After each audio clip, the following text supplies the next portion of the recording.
ladies and gentlemen. My name is Keiyuba Jenna from the Islamic University in Uganda, main campus. The topic is digital rights, emerging technologies and climate justice. The role of the youth in that aspect. Ladies and gentlemen, digital rights mean freedom. They are linked to the freedom of expression and privacy. But it as a topic mean the rights that allow people to access, use, create, and have privacy over digital media and as well publish it. So recently in 2016, the United Nations General Assembly made the digital rights part of the human right. They recognized digital rights as human rights. So when we talk about digital rights, we expect anyone to understand that it is part of the human rights we are having. So ladies and gentlemen, when we are discussing about digital rights, we deal with electronic technology, we deal with aspects, like we deal with technology in aspects of education, industrialization, in aspects of research and innovation, among others. The medical sector, that's what we talk about when we talk about digital rights, or what we are going to discuss with digital rights in relation to those fields. So in 2021, March 13th, we had a report from the director, the executive director of, pardon. We had a report from the executive director, Dorothy Mukasa, about the state of digital rights and the governance in Uganda. And she quoted and noted that we have had a lot of development in usage of internet currently in Uganda, with the highest percentage going to Facebook. Unfortunately, ladies and gentlemen, currently Facebook, you cannot access Facebook without VPN, limited usage of. So the current status of digital rights is that they are limited in Uganda. The fact that Facebook, you have to use VPN. We have smartphones that have only a memory capacity of 8 GB. 8 GB cannot accommodate a VPN and cannot accommodate other apps as well. Therefore, you cannot use Facebook for a phone that has 8 GB. When we talk about the second part of the topic is about emerging technologies. When we talk about emerging technologies, these refer to the new technology, but may also refer to the technology that is keeping on evolving. So this technology is also categorized, just like I talked about digital rights in those aspects. It's also part of, you can talk about education technology. It's also in forms of education, information, and a lot others, like in the health sector, many other forms of technology that are emerging. So among some of them are the AI, the artificial intelligence, we have the robots, we have many others that we shall mention maybe when I'm answering questions, because I only have 5 minutes. And then we talk about climatic justice. For us to realize that there is climatic justice, ladies and gentlemen, we have to first understand that there is climatic injustice. So when you talk about climatic justice, we have to understand that climate currently is not as stable as it has to be. So we are living in a world where we have a lot of global warming, desertification, and many other things. So when you talk about climatic justice, it's the ability, or it's the expression of limiting the expansion of those climatic injustices that are happening in Uganda or in the globe at large. However, my standard, I'll stand with Uganda, because Uganda is my land and it's my country that I wish to change before I extend to the outside world. And I'm talking about the youths, because we're out to talk about the youths. So when I'm talking about the youths, I'll deal with the various definitions of youths. The UN defines youth to be between 15 to 35. Other countries define a youth to be 18 to 35, others 20. So youths vary in different countries. However, in Uganda, we have youths ranging from 18 years to 35 years. So when I talk about the role of the youths, recognizing the fact that human rights, when you talk about digital rights or emerging technologies, we all have to have, because the fact that we are here for the change of Uganda, we expect that we are going to talk about the rights of people in relation to these. So when I talk about digital rights, we have to realize the fact that these rights have sources. We have sources of rights. And the sources we have include the Constitution and other written laws. We have the conventions or the treaties that we enter in, like the United Nations. It is it binds us because we have a treaty that engages us in such. Then we have also the humanity or Ubuntuism. So when we talk about the rights, we don't talk about only the rights that are in the Constitution, but as well we recognize the conventions, recognize the Ubuntuism, your humanity. You realize that when you're human, you make sure that, I mean, this person has to be as comfortable as possible. So ladies and gentlemen, I would like to rest my case if I made any. Representing the Uganda Pentecostal University. Our topic is digital rights, emerging technologies, and climate justice, and we are looking at the role of the youth. Ladies and gentlemen, I want us to address our minds to the digital rights, and these are human rights and legal rights that allow individuals to access, use and create or publish digital media, or to access and use computers and other electronic networks and communication networks. And I want us to know that a number of studies by the Human Rights Watch continue to show that the current status quo, for example, if we build our case on Uganda, there's an increase in digital right violations.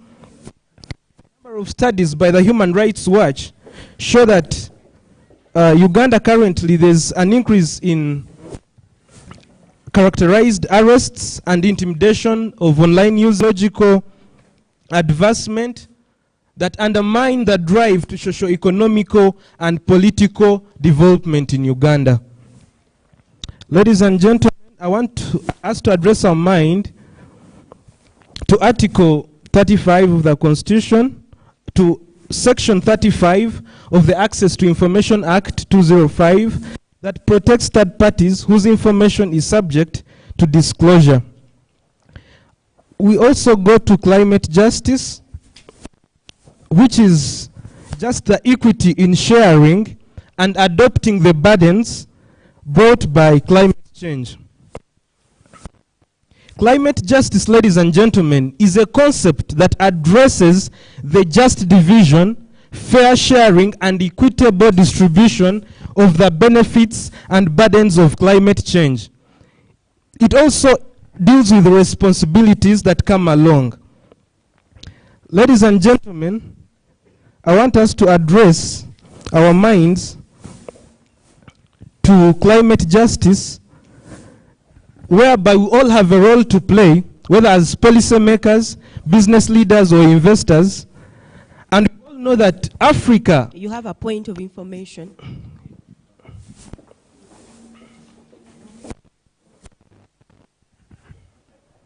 Thank you. I want to ask Baluku. The majority of the demographic dispensation of Uganda are young people, the youth, and these are the people that want to innovate, and these are the very creative people that want to access internet with very expensive data charges and with restrictive access to internet. The only thing we can know is that there is limited access to internet, and for that matter, the rights are restrained. So as a young thinker, for example, a student, what would you suggest as a metric for why we make that, or how we make that as inclusive as possible? Thank you. Thank you so much. Basically, one of the suggestions I would bring about is coming together as young people, form groups, put our grievances to the responsible organizations and government, and perhaps our voices will be heard. Like we are conducting a debate like this one that is on record. I guess it can help us put our grievances, present our grievances. Ladies and gentlemen, I was also still addressing myself to climate justice, which is a concept that addresses the just division, a fair sharing and equitable distribution of the benefits and burdens of climate change. Climate justice is an ethical, legal, and political issue, rather than that is purely environmental and physical in nature. Climate justice is part of the SDG 13 of the UN Agenda of 2030. It is also a fundamental aspect. So as we discussed today, we're also going to look at the 2017 UN Environmental Program that identified that currently there are over 894 cases or legal actions that are taking place worldwide in as far as issues to do with climate justice is concerned. Ladies and gentlemen, I want us to address our minds to... Thank you.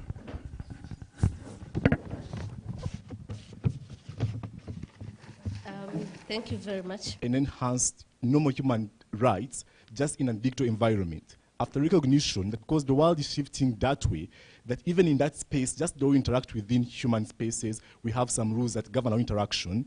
In a normal physical environment, we ought also to have some rules that govern our interaction, even in those digital spaces. That's what digital rights can mean, ideally. Now, we have some legal framework to start with. We have some sort of things like the Computer Misuse Act 2011. We also have the trademark and the IP Act. We also have some sort of different laws, I think, you know, at a local context. But beyond that, we also have some level of backing in terms of law at a global context. And that's why the first problem is. The problem is that at the global context, we only have some sort of a UN resolution assembly that was non-binding, 16, passed. The problem with that resolution was twofold. One, it's non-binding anyway. But number two, it focused more on the idea that the government ought not sabotage your access to internet, but it did not necessarily make the government have a responsibility to provide that internet access. Now, why is internet access very important for this context, as I said? Because we cannot discuss digital rights when we do not have digital access to start with. Then the debate wouldn't have any sort of sense. Because the idea is you can best engage and have those rights or be able to actually be able to engage them when you already have the digital access. That's why we ought to discuss the question of internet access fundamentally for the next sort of discussions.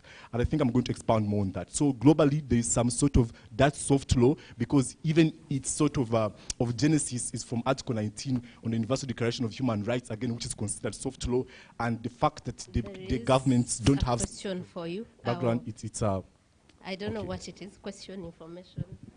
Yeah, I think it's a bit of both. Okay, so Edgar, I think your discussion has been quite very elaborative on soft law. Okay, so what's then the position of your argument in light of binding treaties such as the International Convention on Civil and Political Rights, International Convention on Economic, Social and Cultural Rights, which actually are binding on states under the treaty-based system of the United Nations? Okay, thank you so much. I think generally why international law is considered soft law is that largely it's let alone based on the idea of goodwill. That the idea that states still have sovereignty in a way still poses some sort of a threat, even when there is some sort of universal law. But still the importance of universal law is simple. It's the idea that when the universal law or some sort of universal structures come in place, they come along with other structures that are not necessarily governmental, that could, in a way, push you the right direction. For instance, when there's a declaration from the UN that is binding, there is one incentive for the state to act on it, to domesticate that, but beyond that, it comes with some rise of activism, like different activist organizations that are not necessarily limited by the government. So either way, you need both. That whereas you need to domesticate those laws, but you also need to have some sort of backing from the international level for you to be able to have that sort of global, perspective. So beyond that, we need then to understand that beyond access, we have issues of security. We know, for instance, currently we had Facebook being sued on instances of data mining, where it was selling some sort of data for political reasons, but also we had some claim where it was using that data to fuel some sort of genocide, right? In that instance of Lemire. So that the extent to which our privacy is, respect within those digital spaces is a very big concern. I think I'm going to elaborate that in the next discussion. 5 minutes are very few. But beyond that, we need to also look at the issue of jurisdiction. It's very important because, for instance, the Computer Misuse Act that we have, Section 5 particularly, has some sort of backlash already. The idea that annoying the president is an offense, right? So there's been a lot of ambiguity to what qualifies as that anonymity. But now, okay, I think I'm going to stop there, but the next 5 minutes are going to be more interesting. Thank you so much. Thank you very much. Center for Constitutional Governance, Inter-University Interface Championship Semifinals. Very honored to be here, and still very honored to be one of the panelists that passed through. Well, first and foremost, maybe to the House, in case anyone doesn't know what we are discussing about. When we discuss about digital rights, emerging technologies, and climate justice, in particularly the role of the youth. Whereas my brother, the former panelist, hit some light on youth, because I know he's a youth activist, I feel that before we start this debate, we need to first know the definition of the youth. Looking from the international scope and coming back to our own jurisdiction, and also in the spirit of Pan-Africanism, also looking at what the African Union states about it. Secondly, we'll also have to address our minds very keenly to digital rights. Digital rights are presumed by very many people in very, very ununderstandable ways, depending on the jurisdiction you come from. From the country I come from, that is the Republic of Uganda, when you stand up and you become a digital rights activist, the government in power will presume that you're a human rights activist. And what has happened to the tale of human rights activists in this country is that it's very horrible. In the recently concluded presidential campaigns, most of you will testify with me that Facebook was closed. Maybe they thought we were threatening them. Maybe they thought a lot of information was passing through. So, do we still have the morality? Do we even have the authority to tell people that we have digital rights in Uganda? No. It's more of telling a Disney tale to young children and promising them heaven, yet we are living in absolute hell. Those are things we shall have to look at. Emerging technologies. Now, we can't talk about emerging technologies when we haven't addressed our minds to biotechnology, to nanotechnology, robotics, artificial intelligence, and the likes. This is what I'll break down for you in the next submission, so that we have not only a debate about what the role of the youth is, but also to have a very, to have a proper insight into each and everything we are going to discuss. Yeah? I'll come down to climate justice. Okay. You have a question? Okay. Is there any question from the floor? All right. On the issue of climate justice, being a climate activist, I'll give you a thorough report about the inequalities, because you shall have to look at climate justice. I'll give you a historical background, and I'll bring you back fast forward to one, I'll make a stop to when COVID hit, what happened in the three senses of climate injustice, climate justice, and everything that moves on. And then I'll break down, I'll give you a stem cell and a framework of what we shall be discussing. But particularly, I'll hit on the role of the youth in all the three issues that we're going to discuss. Before I leave this stage, I'd just like to address your minds and tell you that the United Nations Department of Economic and Social Affairs stated that youth are those persons between the ages of 15 and 24 years without prejudice to other definitions by member states. Allow me keep my very wonderful submission, professional debate for the next stage. My name is Aruho, and I'm very honored to be before all of you.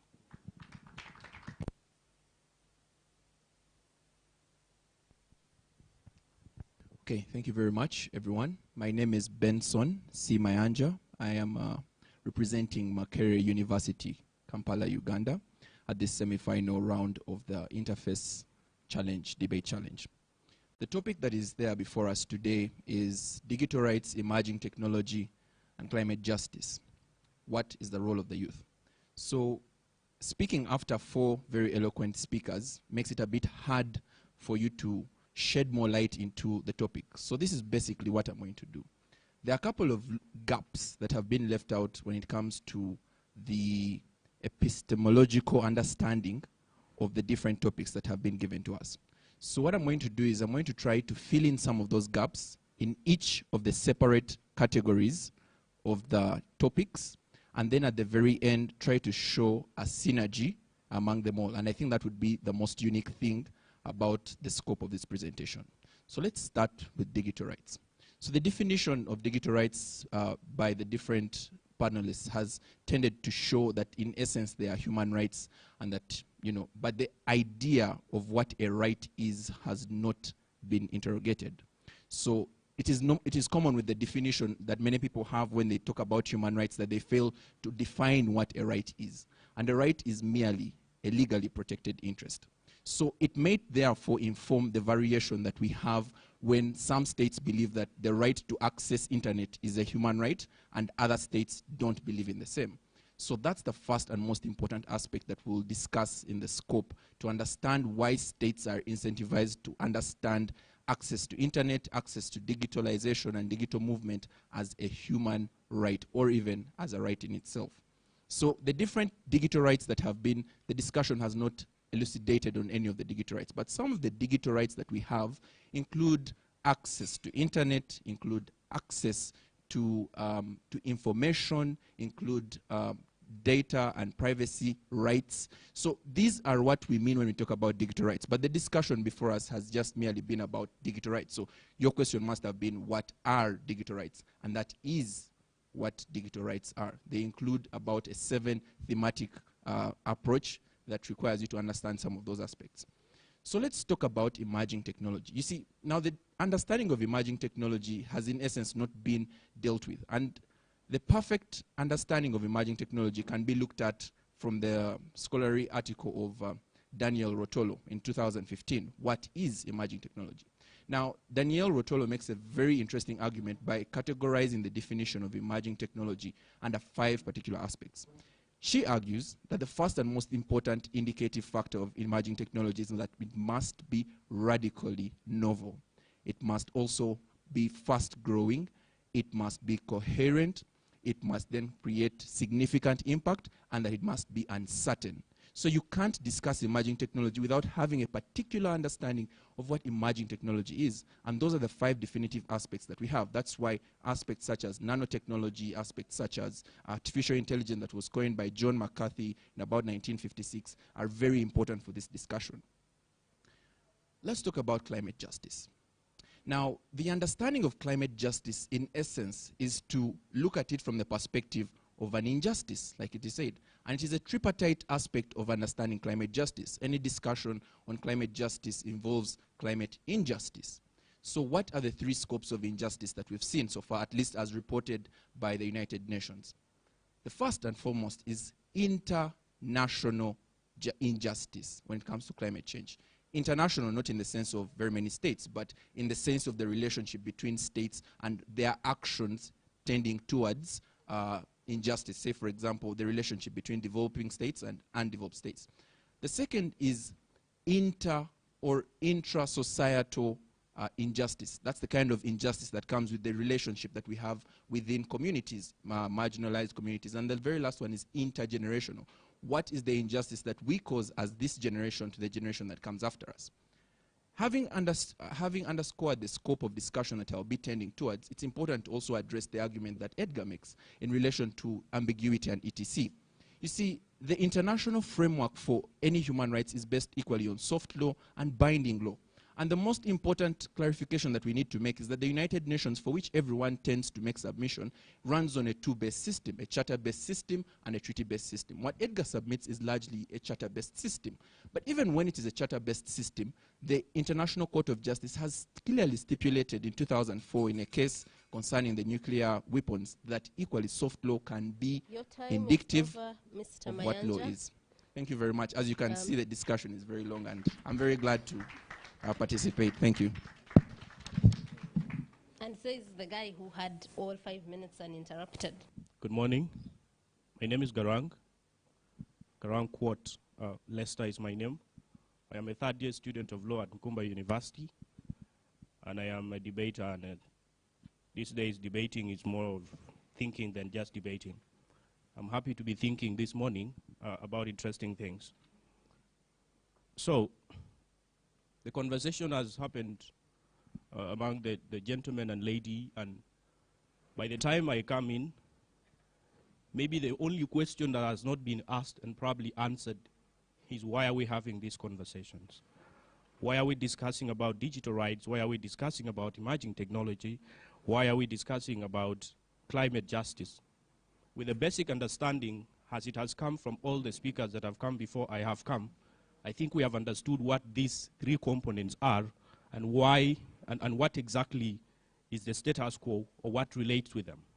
So the fundamental thing is, why are we having this conversation this morning in a 3rd world country, Uganda, with a government that has been in place for over 30 years, with a population that is progressively growing, with unemployment rates increasing, with the economy deteriorating, with populations also increasing. Like I said, I have said that twice for a reason. So the thing we need to understand is, with an increase in population, with a deterioration in democracy, with a retarding education or sort of literacy levels, or by the time we define education right now, it's not even about literacy. It's about how you use your literacy to benefit yourself. Then the fundamental question, therefore, is, it is a very important thing that countries like Uganda in the third world and the global south start to have this conversation. Now, Edgar spoke about digital rights, and he underscored a very critical aspect of digital rights, and that is access to digital rights. And there's been a conversation about why access is hard and what would be done. Ladies and gentlemen, the conversation we need to have is, you cannot talk about access to digital spaces without access to information about them, or without any critical information about the same. And that is where digital literacy comes in as an important aspect. So what is digital literacy? The amount of information you know about the digital spaces and how to use them is critical. People are now flooding the internet to sell their products, and then they are becoming victims of fraud and other things because they don't have enough information about them. We have computer studies as things we study in school. From senior one, we study computer, but what computer? Typing, WordPress, and all these. But is that where digital rights are, ladies and gentlemen? Digital information or access to literacy, to digital literacy, has moved beyond just knowing how to type and knowing how to do a few things, to knowing how to code and how to actually enter information into a computer language and then use that to solve the problems that we have. I'll first leave that at that. Then second, then how do we improve this? We need policy interventions and not just conversational interventions. What are policy interventions? There must be an education policy that then propels digital literacy for people to then know how to use internet to benefit themselves. Climate justice, in the submission of Benson, he spoke about something about international injustice to climate, and this is the important thing that we need to come is, people have already agreed that there is a problem with carbon emission. But who are the biggest emitters of carbon dioxide into the environment? So what I want to speak about this is the idea of just energy transition. It makes no sense if you want to force countries like the global southern countries that do not even emit a lot to then cut on their emission, which in the very first place they do not have when they are not at that level. Uganda, as we speak, is about to start exploiting its oil. It is disingenuous for a country in the global north that have used their energies to improve their economies to tell country like Uganda in the global south to stop exploiting their oil because it emits carbon. So the idea of just energy transition has to be underscored, that as you make that argument, you need to understand that by the time you're exploiting your oil to benefit your economies, countries in the global south had their oil underground and they deserve the same justice. So at that level, what do we do then to make these countries exploit their resources like oil without endangering the environment? We need to sit on the table and first agree that the emission is actually only done by the global north, but the global south cannot also stop from doing that. So what can the global south do to contribute to climate change mitigation, and the global north do to contribute climate change in mitigation? Whatever we do should not be able to endanger these people. Because ladies, listen, and gentlemen, if you told a country like Uganda not to improve their economy by exploiting their oil, or any other global southern country, what you're going to create is an economic retardation which then harms the environment at the very first place, because the poorest people are the ones that use charcoal, the poorest people are the ones that cut trees, the poorest people are the ones that litter around. So we need to that understanding is fundamental. Thank you.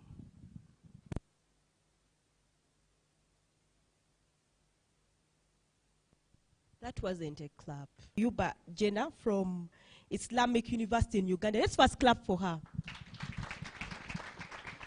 So, Miss Jenna, what do you know about the fourth industrial revolution?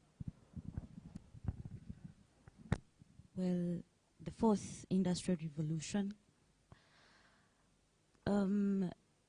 it is a period where we are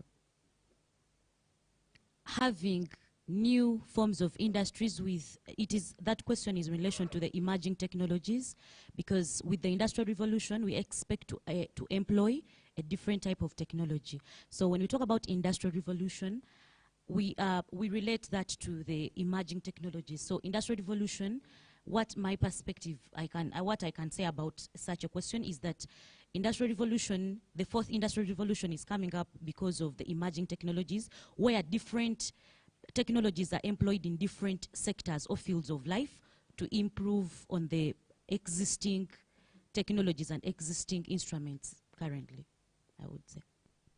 Okay, thank you, Ms. Jenna. So Ms. Agatha is timing the 2 minutes, so you pay attention. Oh, cool. So I know a lot about it, but I will begin with the most relevant. The most relevant about the fourth industrial revolution is the fact that there is a speedy move by states and individuals towards the use of technology as a means or a primary means of solving their problems. Now, these are manifested in the harnessing of artificial intelligence, the use of machine learning, and the use of less climate or climate detrimental of fuel sources to fuel the things that we need for.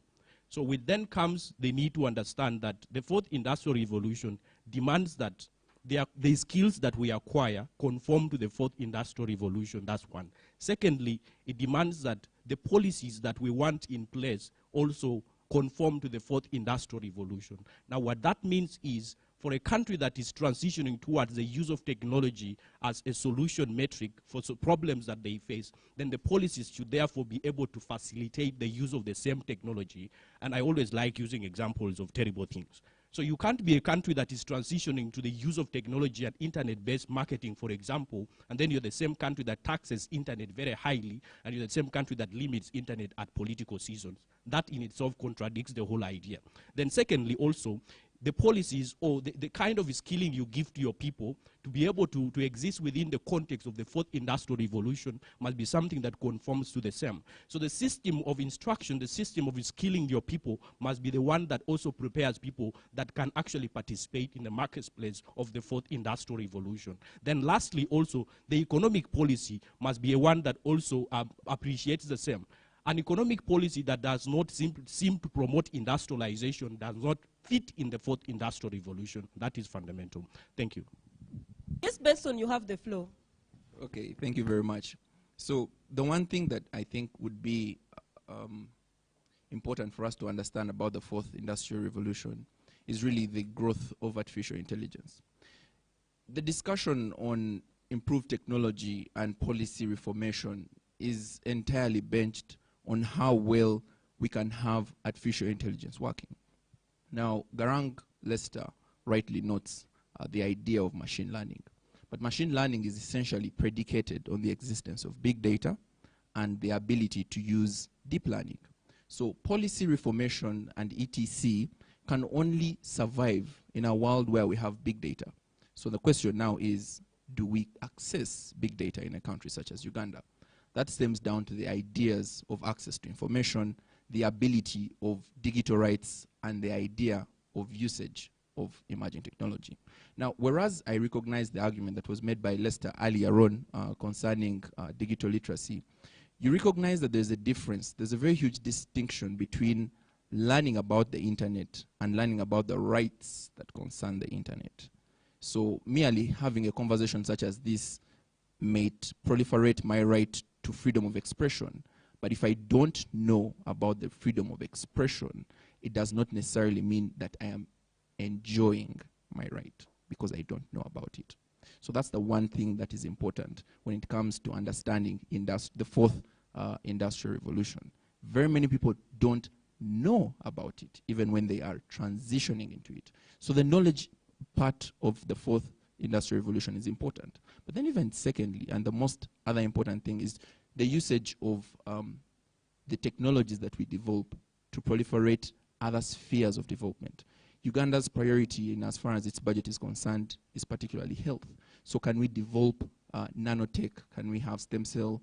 Can we invest in these areas to enable the fourth generation have a ripple effect on the economy? Thank you. Thank you so much. So for context, I think when you talk about the fourth industrial revolution, and I think this was already answered in my submission, because we get the whole idea of, for instance, the digital literacy versus your knowledge on the internet rights, as how Benson argues.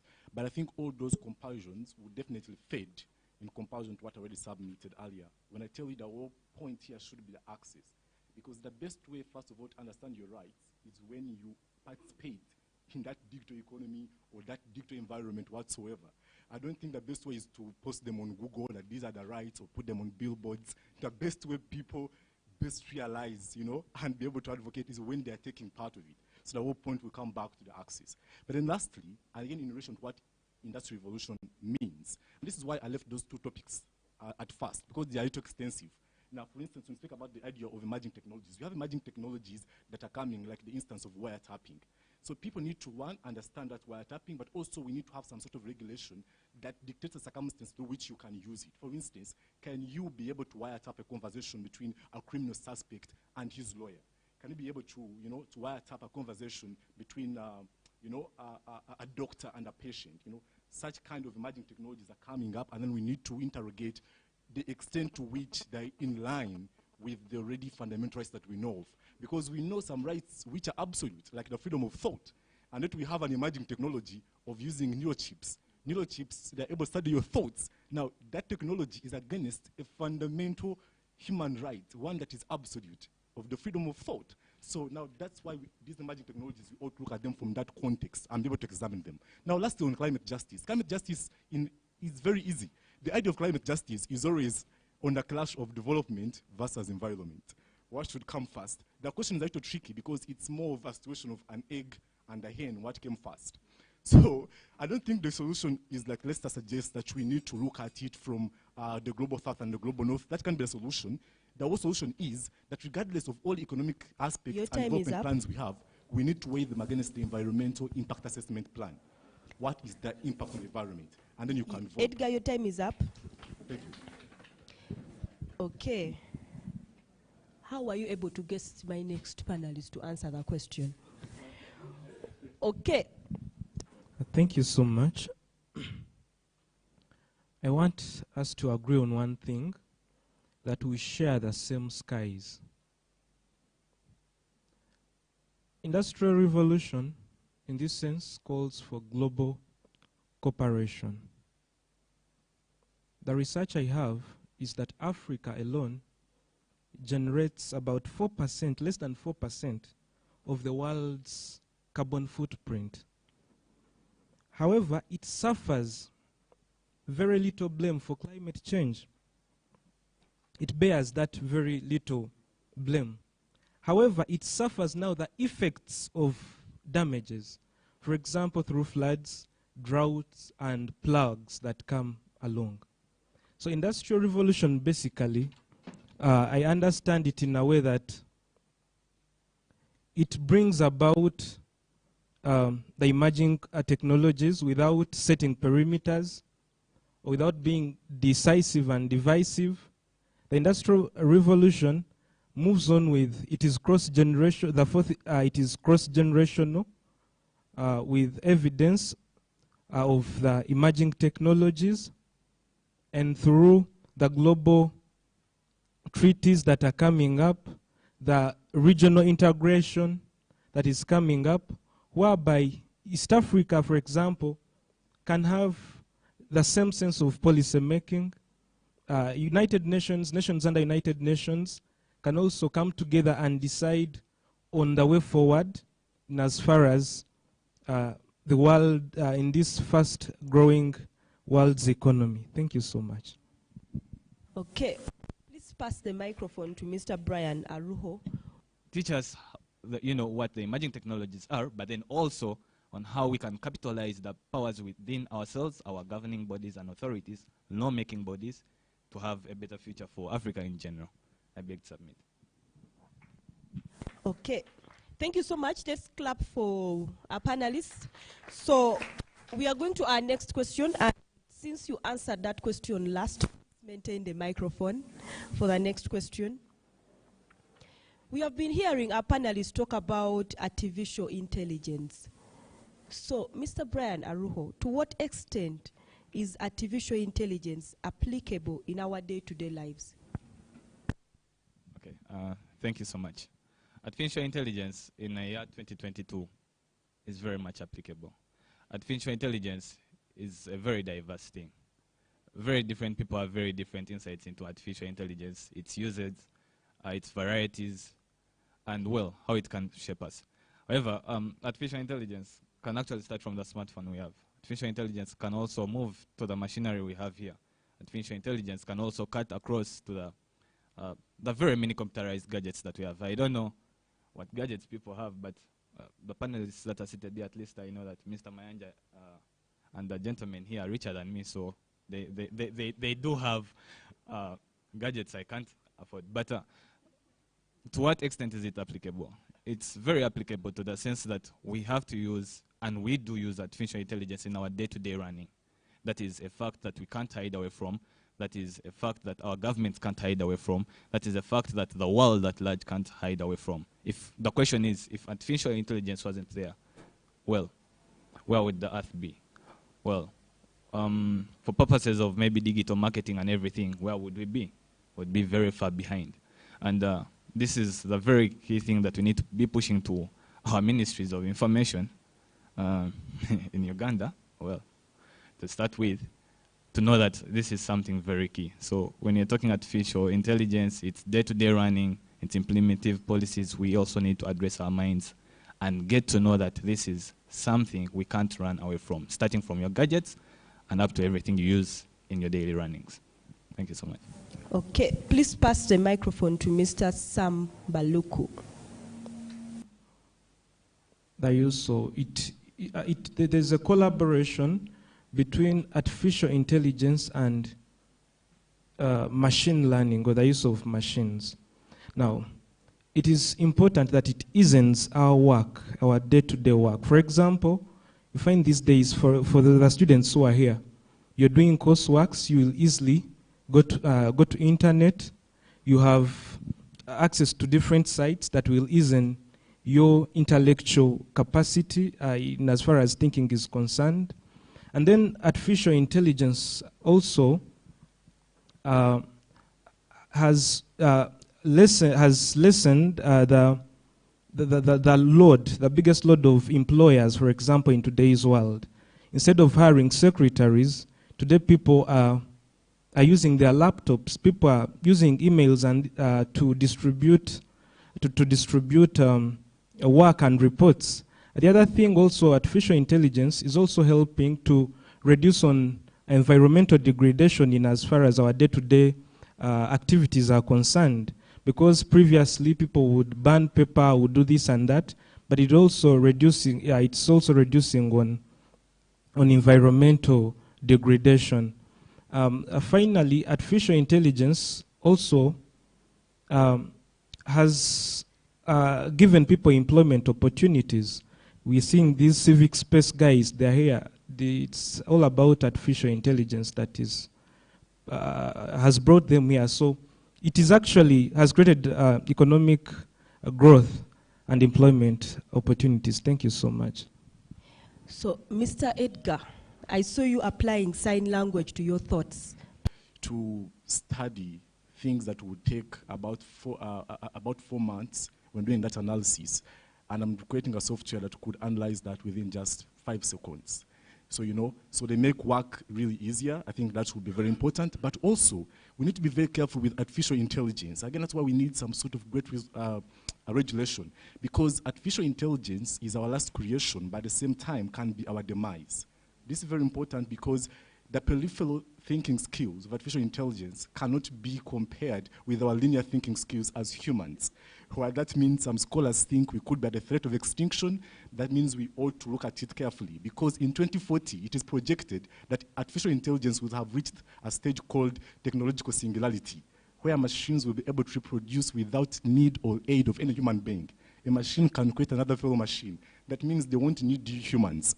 So I don't think whether in that world we shall be any useful, because currently we keep machines because we need them. I don't think we shall be of any need to them in such a world. So we need to tackle it carefully, though we need it, so we have to find that balance. Very important. Okay, thank you, Edgar. Please pass the microphone to Mr. But I think the most and the fundamental aspect to understand about the applicability of artificial intelligence is to first understand the categorization that we have in artificial intelligence. So artificial intelligence is largely categorized into narrow AI and general AI, strong and weak AI.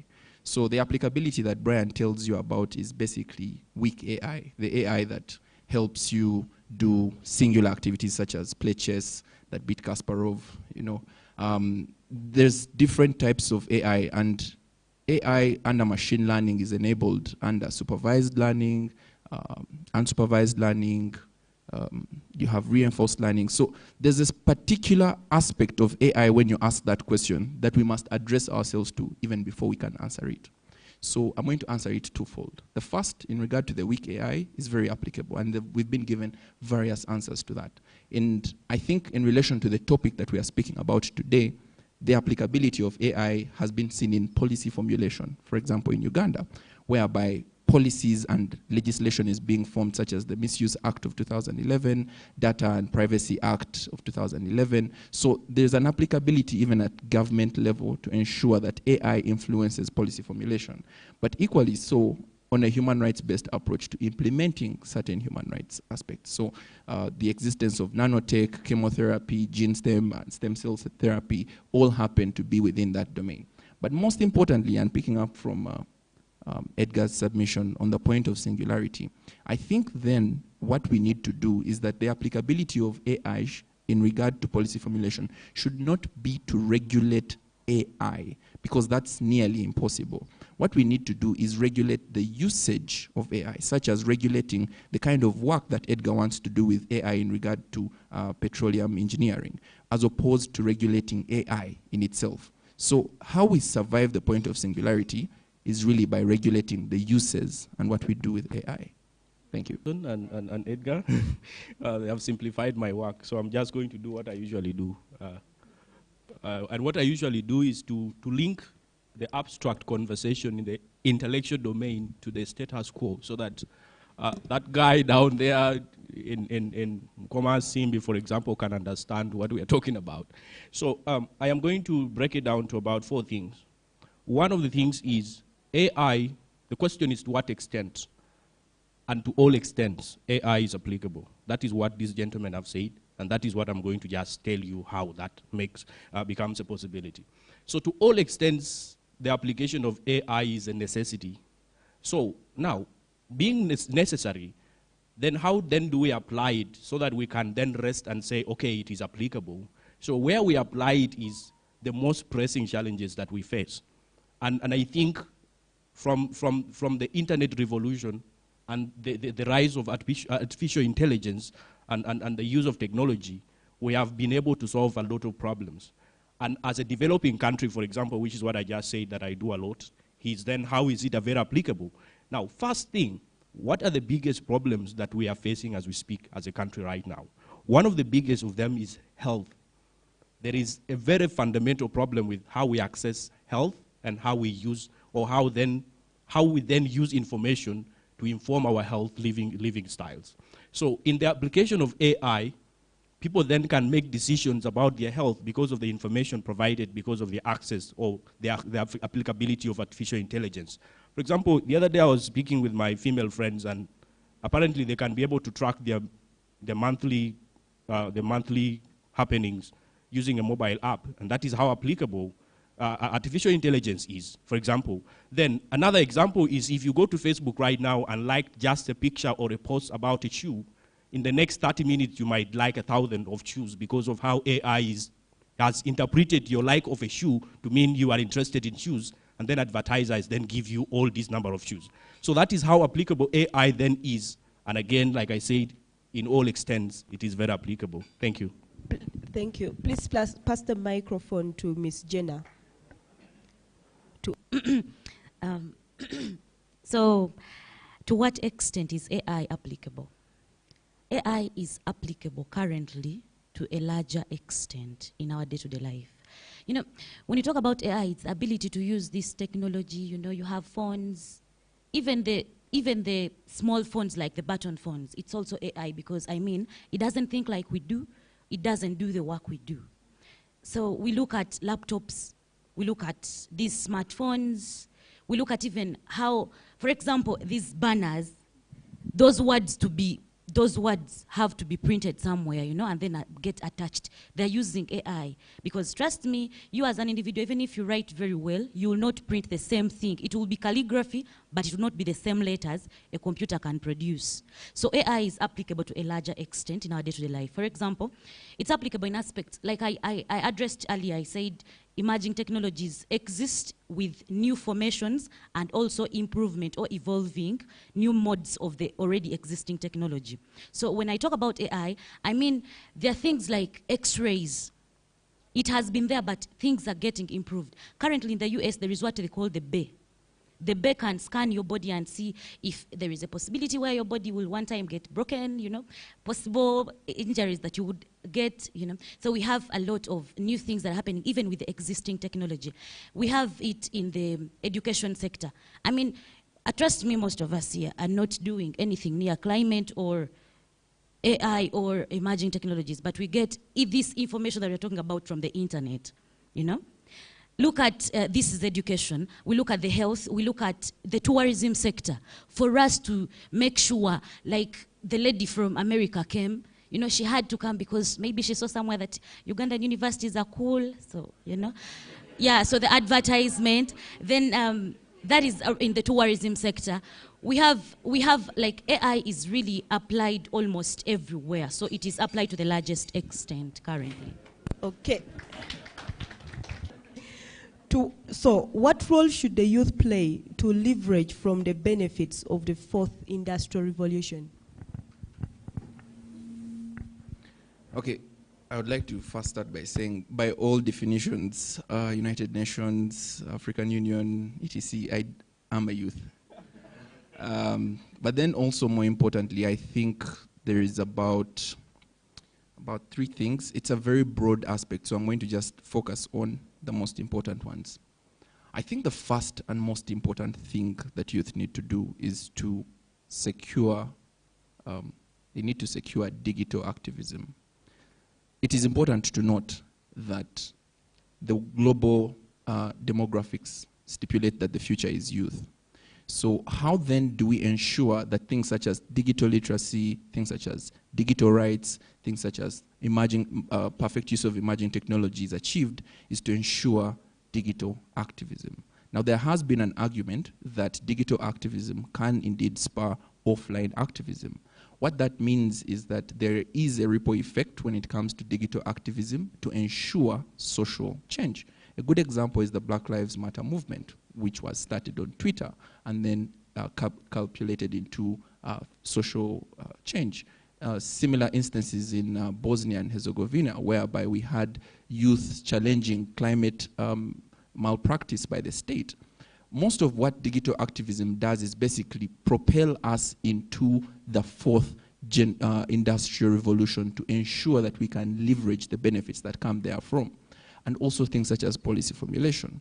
The second and most important thing is to ensure that we have youths that can create a youth-led civic space. Civic space has been defined by the United Nations Advisory Committee on Human Rights, and it has stipulated that civic space is merely ensuring that we have engagement from the youth to ensure policy formulation. What that means is that you can have things such as climate litigation, you can have litigation that holds states accountable to the treaties that they are bound by domestic law, and all these are things that fall within a specific fabric that would ensure that youths are able to leverage their potential now to benefit from emerging technologies. Digital activism, that would be useless. I think first of all, we need to have youth, one, understand that they need to demand, one, for the right to access to internet. That is basic. And this is why this argument is very important. Maybe if you don't understand why I'm insisting on this argument, it is for a simple reason, is that without access to internet, in that fourth revolution, then other rights are at stake. For instance, your right to work, your right to education, because everything is running now on internet. You can be able to apply for a job to UN, everything will be digital forms, everywhere they're on the internet. Some of you are attending lectures on Zoom. What that means then is that in future, without that access to start with, then other rights are at stake, not just your digital rights, but even other fundamental rights. That's why it's very important that the youth demand for that access. Now, beyond that, how can they position themselves? Number two, they need also be part of the people who bring those digital innovations. They need to continuously do those innovations. We've had some, though you can maybe question the quality, but we've had different apps even from Makere University. There's some app, is it called Sure App, something like that? But it's an interesting app. But also, the whole point here, the whole point here is that you see, the problem with that revolution is simple. Is that you see, things to do with internet and phones, you either take from them or they take from you. So if you cannot use, for instance, your phone to create money or something, most likely it will be draining you in terms of data, in terms of charging, in terms of etc. So what the youth they need to do there is position themselves in that digital economy, for instance. They need to start exploiting things like cryptocurrency. I mean, that's where we're going. And perhaps if we try to make it to the finals, we shall discuss for the digital economy very well.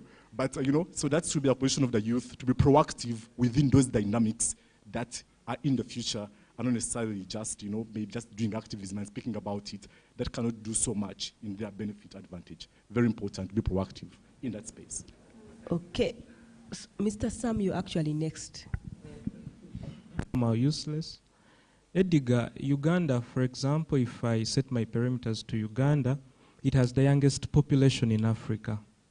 And given the status quo, 80% of Uganda's population are young people. So what does it mean? We are the generation we've been waiting for. So it simply means we are stakeholders in this because we are the majority.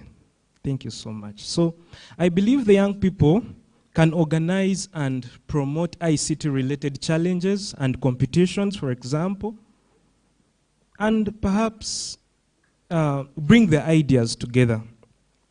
I also believe that the young people can develop and create digital solutions for the existing national and global challenges so as to fulfill the agenda, the 2030 agenda for sustainable development of the UN 2030 agenda for sustainable development.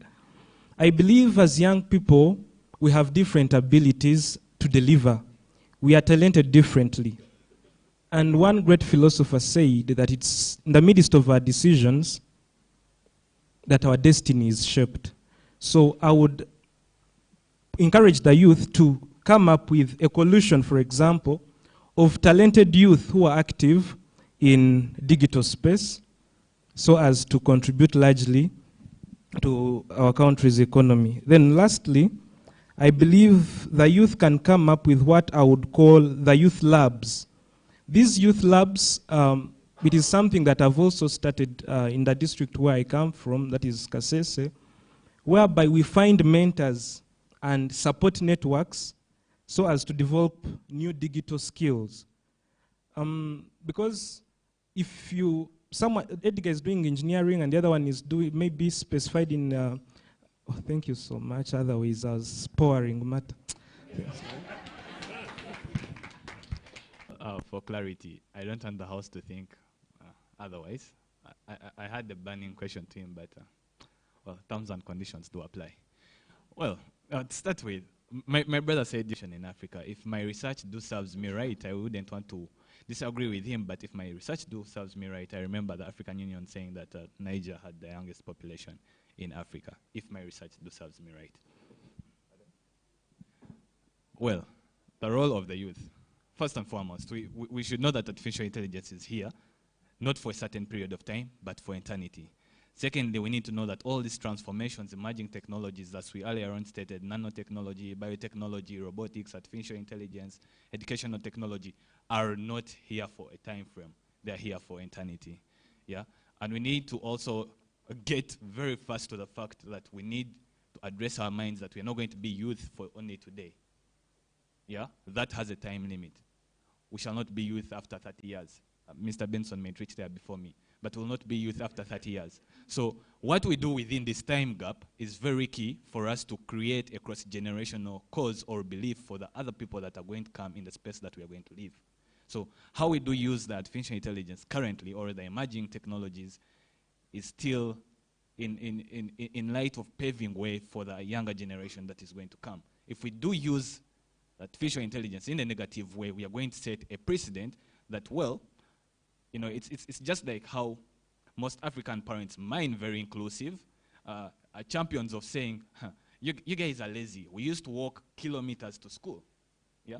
So even when you're at Makere or Canvendish and you rent in around Chikoni, you'll walk so that you also want to leave a tale for your children. So right now, when we use the technology only for, you know, chatting and everything, then we are setting a bad precedent. Let's use the technology, one, to brand ourselves, our businesses, but also to know that these technologies should help us set a good precedent in terms of business, in terms.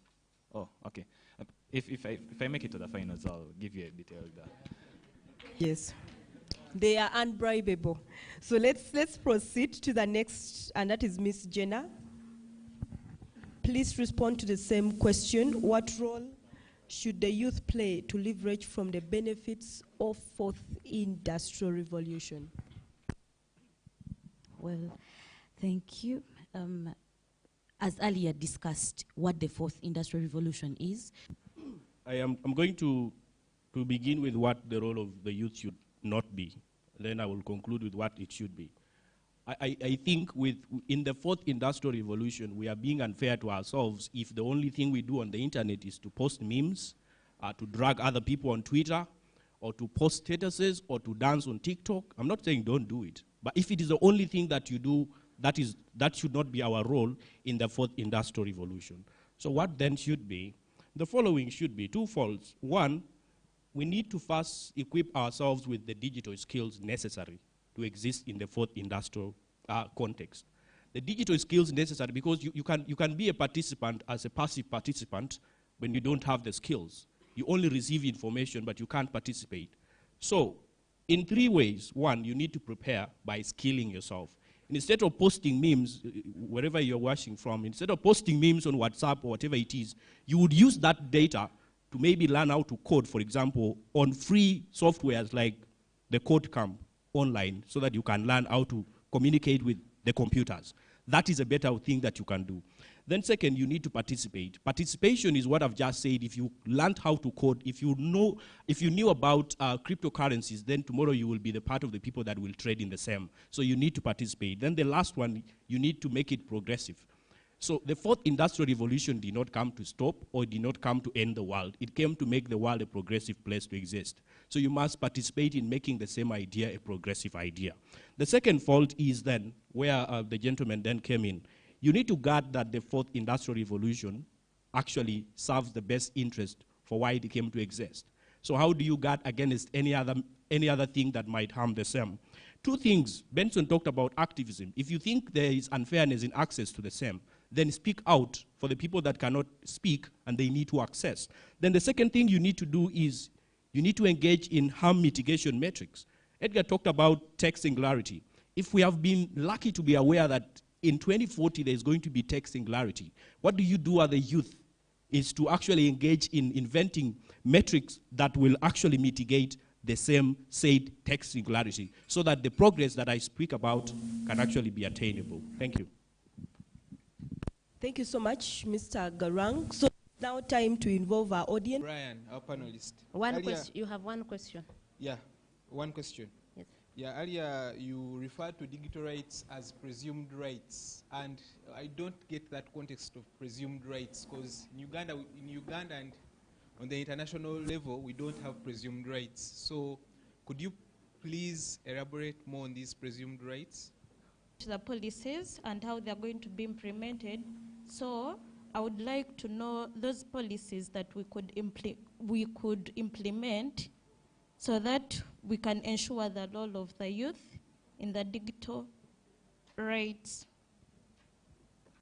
Edgar, I'd like you to distinct between rights and access, because I expect you must first have the right, then you access. In Uganda by law, no access without a right. So, and you said we need to first access, then we follow up the rights. I think you need to address your mind about that before your next submission will be airing. We get to realize that Garang talked about the AI bit as regulating AI. us not regulating AI. I think that, as Edgar stated, we should regulate the AI. And two, when you talked about the role of the youth, all of us panelists forgot the part whereby we, the youth, are not part of the implementation process when you're drafting laws that govern most of these things. Therefore, I feel the best part in this scenario would have been considering the implementers of a law moving forward. Thank you very much. Okay, do we have questions? Yeah? Both Benson and Leister. You spoke about activism. Now, we have to talk about activism, the reality of Uganda. Activism is potentially a good thing, but we have to understand that when you're going to be an activist for something, you have to do it in a place where you have freedom to do it. Now, if you're going to be advising the youth to be activists, we've well seen the ramifications of activism in Uganda. So when you talk about being activists for digital rights and the youth playing a role in that, I would like you to shed light on the reality of that. And if we actually do have the freedom to be activists in the country that we live in for causes such as digital rights. Before we get the question, I think I'd like to point out the idea that AI goes beyond the day-to-day activities these people have mentioned. I think it's important that in an environment where health is degrading very much, AI has played a very big role, and even within our universities, because we believe as Mbarara University we've invented a machine that can actually detect strokes before one has it, and strokes is one of the leading causes of death in this country. We have smart watches. I don't know if anyone is putting on one here. That is also a very good improvement of AI. So health is key as we have this discussion. Going down to our question is going to be on the idea of access. I think we stand for access as a way of actually developing from the emerging technologies going down to climate justice. So the question is, in the is the fourth industrial revolution respectful of social placing? For example, I think it was Mr. Benson, Mayanja, who mentioned the idea that the different countries, the third world, developing and the developed nations, is it pertinent for any country? Because we need to know, are countries that in the first world, are they the only ones who will have access to the fourth industrial revolution, or everyone is going to fall along with or without? Thank you. My name is Harold Sewanondam from Nkumba University. So my question goes to Garang, quote Leister. All right, so Minister Ruth Acheng this year said that for 25 years, Uganda has been working on woman emancipation. That is from since the constitution came into place in 1995. So, and I actually know the same thing is going to happen even when my son is 25, that we shall still fight for women's rights. This is not irrelevant. Why? Even if we were to succeed in digital rights and everything that has been discussed today, there's a prospect of merit versus gender. It has become a common thing that wherever we go, we say, now like what has happened here, we don't have an equal representation of women, whereas that may not be bad, but the question is of merit.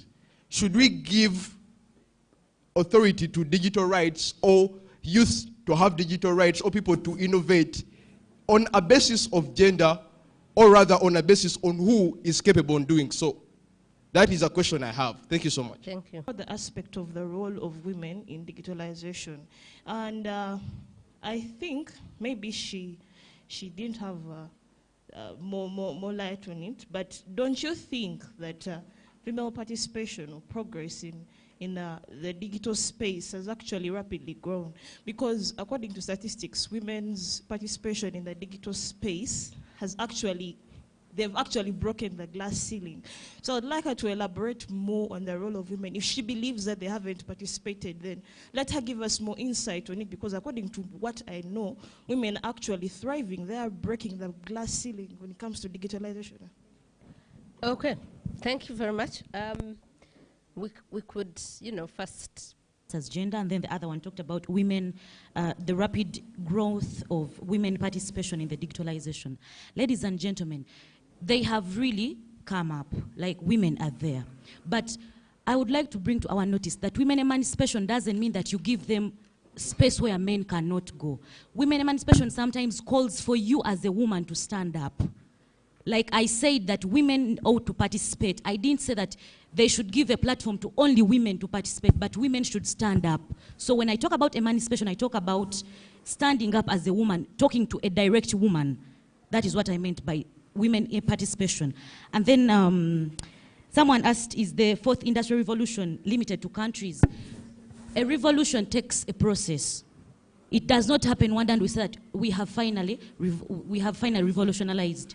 So revolution, we might even be already, we are already in the revolution. So it doesn't happen one time and it is not limited to a country. Thank you. Thank you so much. There was a general question about the young people. I'd like to address your mind that we have lawmakers who are in the scope of the youth.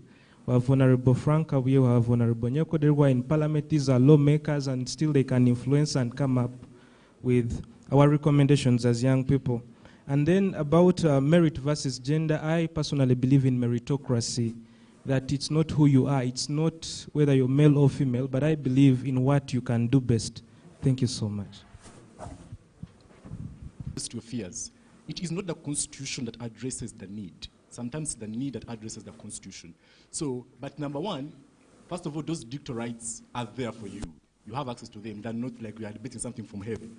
So you can demand for the access. But even if there was no, that such of a circumstance in the constitution, the fact that I've proven to you the need, you can still demand for them. They don't need first be on paper and in law for you to be able to demand for them. That's number one. Number two, there was an issue on what policies can then be implemented. I think a few things. One, we can have like tax waivers for the digital economy because most youth are participating in that. That's what the future is because it's easier for very many reasons. We can have that other perspective of how we can have the youth participation in implementation of this process, to have them included within all those dynamics. But lastly, there was an issue on these emerging technologies. What can we do about them given that they can be evasive? Very simple. That's why I was saying the law is so ambiguous about them. We need to categorize it. For instance, in what instances do we use wiretapping? Not in all instances. When do you use neurochips? Those ones should be eradicated completely. Thank you. Because they go against the freedom of thought. That's absolute. But when I talked about digital rights and you presumed that there were presumed rights. Well, I gave the definition of digital rights being those human rights and legal rights that allow individuals to access, use, create and publish digital media, as well as access and use computers, other electronic devices, and communication networks. To be on the other hand, I'd like to bring notice to this house that there is no certain point of life ever since, if we're addressing our minds from 2018 up to date, that there is no shortage of headlines about Facebook's privacy issues, about Twitter maybe having privacy issues, about security leakages, especially our privacy. So let's address our minds, if we're talking about emerging technologies, digital rights, let's address our minds to the status quo of our privacy. I do beg to submit. Thank you. Okay. Thank you very much. I had Ricky and Mimi, respectively. So the first question, the response is really one, that activism takes a multivariate approach. So there is an existence of aspects such as going to social media to ensure that you create information database for youths to participate, to understand what digital rights are, to understand what emerging technology is, to understand what climatic change and injustice is. The second and more important one is to create social impact, and that's what the activists in the room will tell you. That's what activism is for. So using the existent resources to ensure that happens is the response you get. Simple response to Ricky, the existence of rights are legally protected interests. If there are no legally protected interests, you cannot even start to demand for the existence of what does not happen in the first place. So that's contrast to what Edgar tells you. So without that protection, you can't even begin to have an argument on access. So two things as I conclude. What you get from this submission is the synergy among everything. If you understand what we said, you realize that participation in emerging technology helps us solve anthropogenic emissions for climate change while ensuring that we have protection of digital rights. That's a synergy that doesn't come from anyone else. Thank you. Yes, our last presenter for this moment. Okay, three things. Implementation of policies. 2 days ago, the National Youth Council spoke out about how the youth have been excluded in the process of implementing the parish development model. So if the National Youth Council, the umbrella organization of the youth, is saying that, that means already someone is asking that the youth are included in the implementation of policies. So that is very okay. Then secondly, there was a question on meritocracy and gender inclusion. Now, you see, meritocracy looks glamorous. But the problem with meritocracy is that it is a utopian idea that can only exist in a situation where everybody has equal access to opportunities for them to exercise themselves. Then there will be their merits will be appreciated.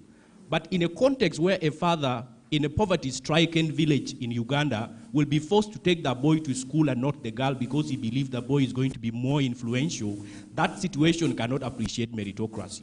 So why we want that to happen, we should still actively include the women because they are badly disenfranchised. Thank you, Meritocracy doesn't help them. Thank you. But these are not strangers to me, so in a way, I know the ability to defend things. Anyway, good morning to you. Digital rights, emerging technologies, and climate justice. What is the role of the youth? First of all, I want the audience to put their hands together and clap for this gentleman. I think, and lady. And then also clap for us, because it seems we received them very well before. Because I am excited to be here this morning to listen to them once again. They are, I feel positive about my ability to assess and select. But there's something I continue to see recurring in your debates. And it should where is the other copy of mine? It should be worked on. I do not only see it here, but I also see it in public spaces, intellectual debates. And it takes me deep into this our living, our being. I hold a doctorate, so I am more interested in our being as a people. I'm not interested much in what happens today that dramatizes us. Because if we forget our being, we will probably not create a foundation and sustain our being. If only what is today's events, what I usually call direct co-materialism, things that affect us and how we should react, and as opposed to things that we must do to survive as human beings. They relate fondly, but usually when a high-level debate like this, because this is a nation, is taking place, I would want to see the foundations of debate, the basis, the components of a debate that have being in them, we and our survival, we the African people and our survival, as opposed to, I'm often criticized for that, as opposed to just reacting to what it is, and we intellectually using English, air it out and appear intellectual when we are reacting to situations and not creating a foundation for our being. And that's what founds my comments this morning. And when you were answering issues of fourth industrial revolution, talking about rapid change, automation, changes in society patterns,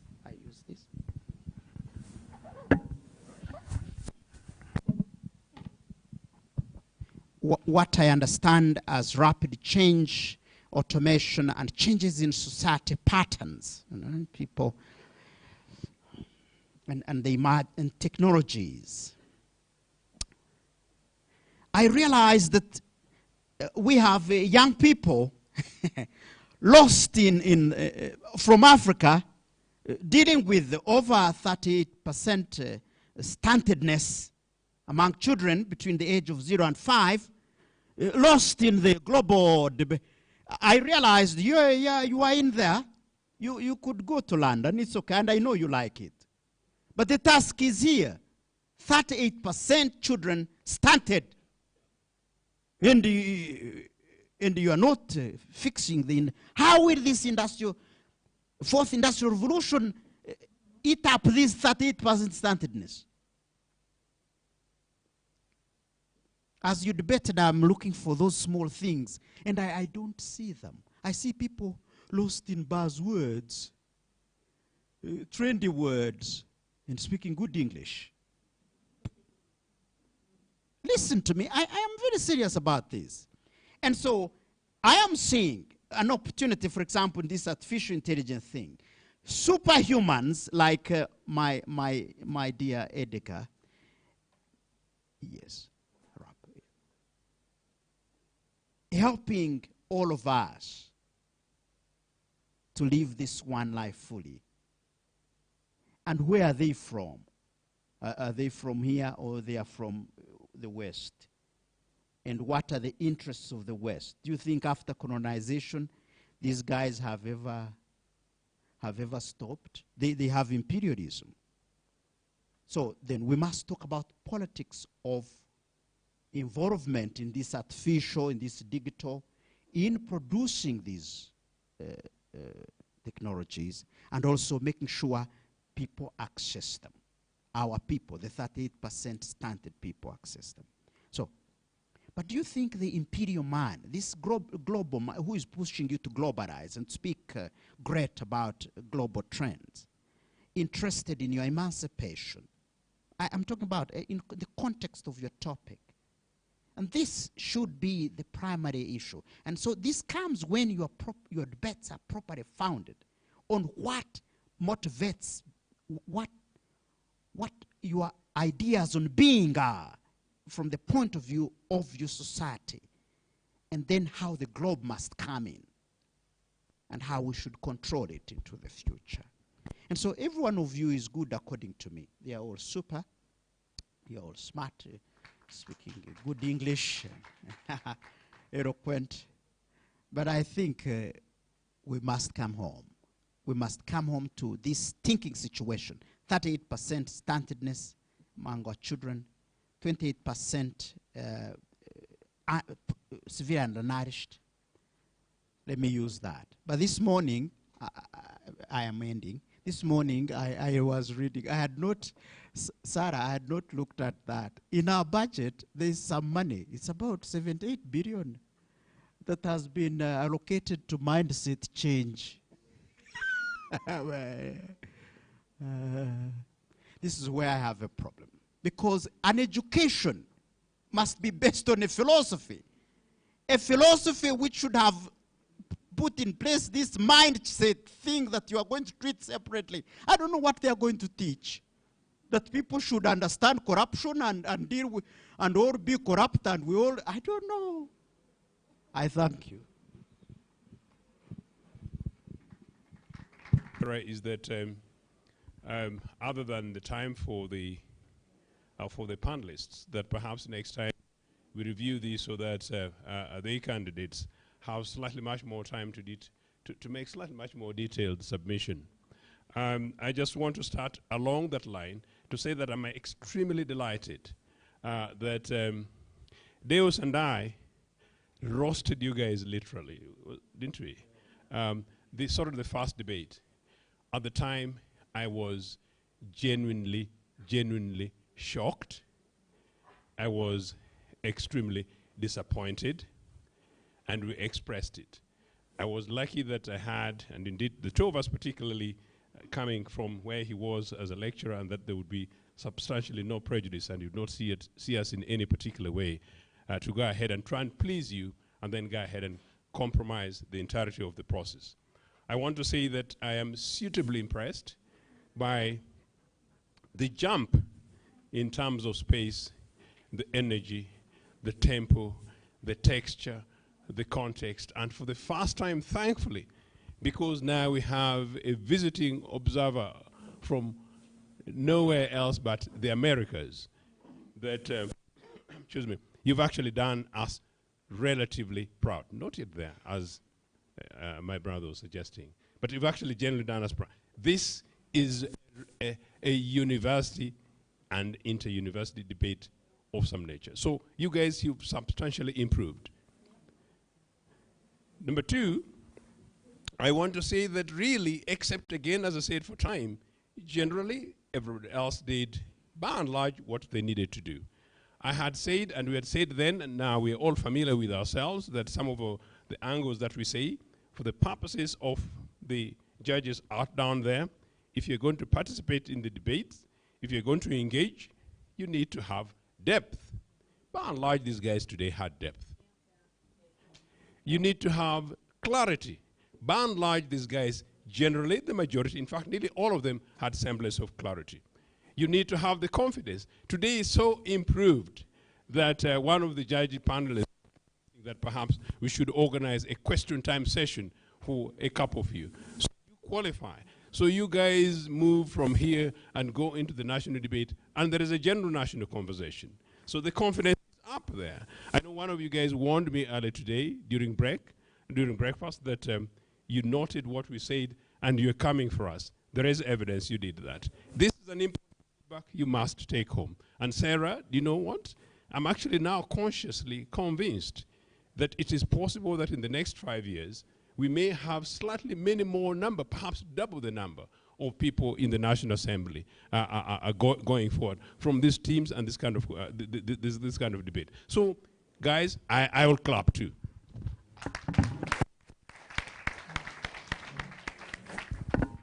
I was impressed.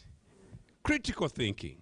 I've been trying to avoid mentioning individuals, but you know, Garang, you took the debate slightly different angle, because from the context, you take it home to the realities on the ground. And of course, backed by everybody else. But I'm singling it out because you give the depth, you give the content, you give the context, and you basically go ahead and haunt. This is what these things are all about. Because these things is not for a debate for you to win. These are debates for you to go ahead and pick policies, analyze, critique, develop, and then particularly when you become a politician like I am, you go ahead and tear apart any policies and programs with the evidence. Go persuade the citizens with the evidence. Go persuade the world with the evidence.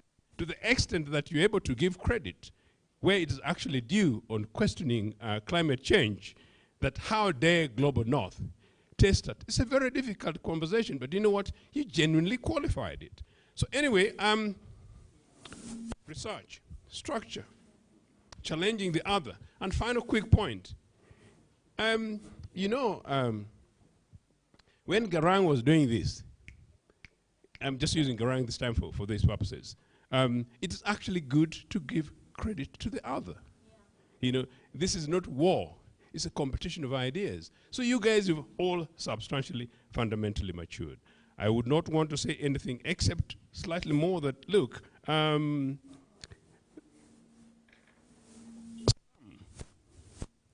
you're still slightly a little bit laid back. Slightly a little bit laid back. You just need to put slightly much more energy in that. Jenna, you're a very different person to who you were. You're absolutely up there. The one slight thing where some of these guys are maybe the advantage of lawyers, so don't get carried away. In your submission, you had everything, but partly because you were reading, as part of the debate, you know, it takes absolute skills at the presidential level where sometimes they're being helped by articles. But so if you're able to have a bit of your material, own it up and run with it, to the extent that you did, that you even left and moved here to talk to these guys, that was fantastic. But try and put it off the paper and put it onto yourselves, and then you run as Jenna, not the material that you're representing. I think that quickly is really all I can say. And other than that, I think the game is done, and may the best team move forward. Whichever team remains You guys, we are already very, very far ahead, and all of us are going forward. Thank you. Because the debate was hot. Very hot. Congratulations to the 6 of you for having put up such a spirited fight. I want to encourage you that among the judges, I'm the only youth, so I've been quite...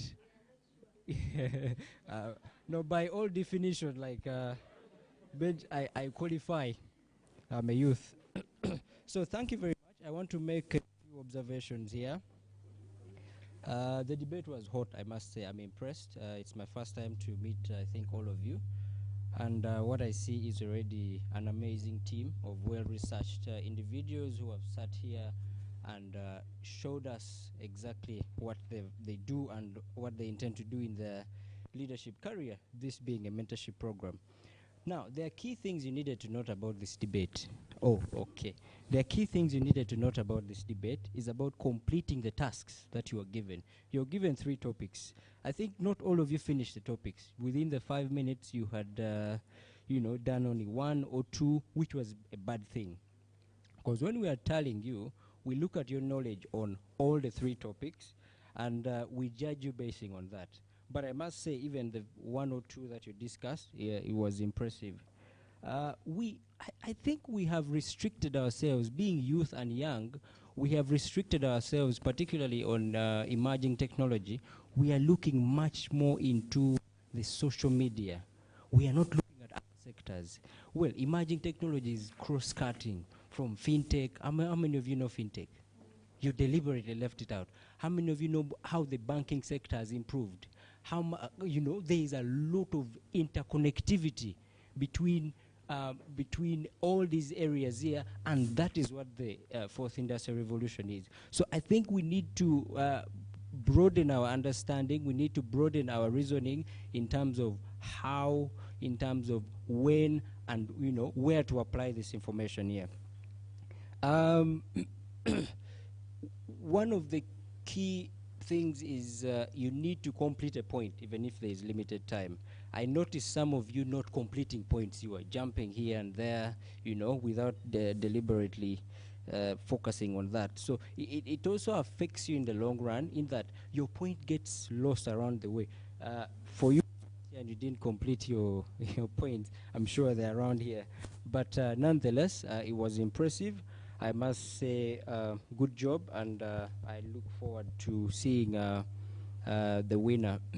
But lastly, your response to questions is amazing. I think I give it up to you guys. You did very well. I think even the audience can bear me witness. Whose question wasn't attempted well? I think yours wasn't attempted well? Why? It wasn't answered.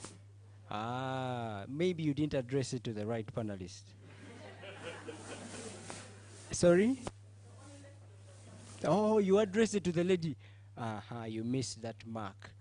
So you have to be, she's very sorry she didn't hear you. So you must be very particular on who is asking and how you're going to respond. And most importantly, when you're responding to a question and you know the person who has asked it, make sure that there is eye contact so the person can really know that you are addressing their question. So thank you very much and good luck to all of you. I look forward to seeing the leading team. Thank you. Yeah, our standard has been 2 hours because even if you can imagine, like, face the Prime Minister in the British Parliament, you don't have a whole day, yet you are discussing matters of national importance. So that's part of the training. You should be able to come around and express yourself on very hard questions, as you saw from what the moderators were firing. But the panel was up to the task. They need a little adjustment, including pushing the moderator if you need to make your case. So you can say, I need 1 more minute to conclude. So it's not that they ring the bell and then you put the microphone down. And all these things happen in developed democracies. So we are not modeling the youth based on our faulty democracy. We are modeling them based on international practice. So the judges, I see, now also need more time. And my next comment is to the judges, that when the debate shifts to the audience, then the judges should do their tabulation, not waiting for completion of the audience. The competition basically ends before the audience comes in. The rest of the concluding remarks, if you have time, you can look at it, but the main 95% of the debate ends before it shifts to the audience. So the judges, once the debate shifts to the audience, then you start doing your tabulations so that everything ends on time. We adopted this model because of the television component. If it wasn't for the benefits of the digital revolution, we would be using purely commercial TV, and we used to work with NTV where you buy 2 hours and it's 2 hours. So there is no extra single minute. So our modeling of the debate is strictly to take care of the TV component, and also maybe to the moderators that we should all work strictly within the time allocated. On the bit of questions, yeah, maybe we can discuss that, the time for answering questions, whether 2 minutes were enough, but the panel did so well. And I only came in to buy time for the judges to congratulate them, because the final judge should come with the results. And we shall announce only number 1 and 2 that are going to the finals, and they congratulate the rest as they wait to receive their certificates and other communications. So the judges are ready? Also once a youth, and one day you'll be like me. I just wanted to make a few comments before we come up with the final result. I just wanted to make a comment about meritocracy, because meritocracy also goes with equal opportunity. As a Pan-Africanist, I study the whole of Africa people with special emphasis on what African women have gone through. I'd like to bring 2 cases to your attention to illustrate what I'm trying to say. It occurred in the 1940s at the university, at Makere University. Sarah Ntiro entered the amphitheater. She was a mathematics student. So she's sitting there waiting for the lecturer to come in, a certain Muzungu, sorry to use racial terms, who then asked the young lady, "Are you looking for the nurses' hostel?" She said, "Oh, who is he referring to?" She said, "No, but I'm a student here." The lecturer grabbed his part of his things, got into his car, and drove to Entebbe, which was then the capital of the Protectorate of Uganda, protested to the governor, I forget which governor it was in those days, Cohen or one of them, that I did not come to Africa to teach mathematics to women. And Sarah Ntiro had to change her course. So you understand what I'm trying to say. Second, we're still talking mathematics. Chad belonged to what was known as French Equatorial Africa, which encompassed the colonies of Chad, Congo, what is now Central African Republic, and Gabon.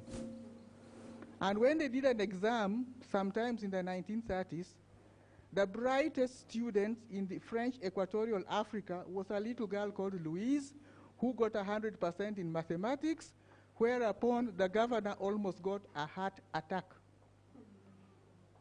Louise could not continue because girls did not do mathematics, so she had to become a teacher. So when you are talking meritocracy, there is also equal opportunity, and remember, we are in a patriarchal setting. So nobody has been given anything for free. They have had to fight for it, including judges standing here. So I think you should study what happens in other countries or what happens in your own country. You need to know the history of your country and how various sectors have struggled, and not just the politicians. There's been struggle in the academy, struggle in business, struggle everywhere. That's why we say Aluta. So now, may I continue with the rest of my my colleagues and I have come to the conclusion. The debate, as they have said, was of high quality. We are very impressed. In fact, stellar quality. The second runner-up, Garang, Nkumba University. And the first runner-up, Edgar, Mbarara.